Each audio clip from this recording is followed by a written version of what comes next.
Guys இது பிரியோசனம் இருந்தால் பாருங்கள், இல்லாட்டி மேலே தட்டி விடுங்க. சரிதானே? ரைட். இந்த சிறுதானியங்கள் நாங்கள் நாற்று போட்டு தான் வைப்போம்.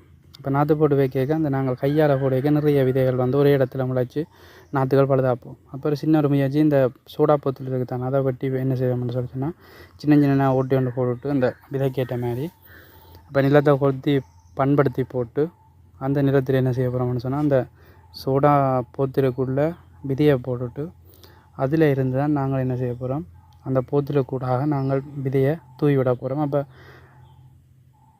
அளவான பரந்துபட்ட இடத்துல அந்த விதைகள் விழும். அப்போ முளைதிறன் கூடவே இருக்கும் உண்டு, மற்ற பயிர்கள் நெருங்காது.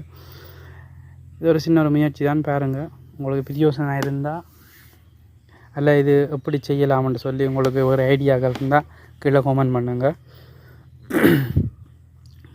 நிலத்தை பண்படுத்தி போட்டு கொத்தி வடிவை அதுக்கு மேலே என்ன செய்வோம்னா அந்த ஓட்ட அந்த பாருங்கள் அந்த போத்திலால் திருப்பி நிலத்தை ஒரு சின்ன ஒரு ஒம்பட்டியால் கொஞ்சம் எடுத்து போட்டு அந்த 3 ஓட்டைக்குள்ளால் உள்ள தக்கனியை போட்டோம்னு சொல்லி சொன்னால் 5 விழும்.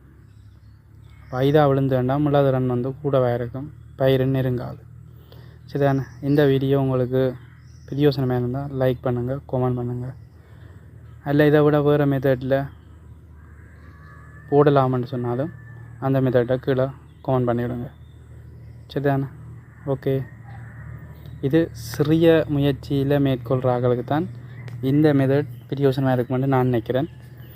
பெரிய அளவில் இப்போ மிஷின்கள் எல்லாம் வந்துட்டுது.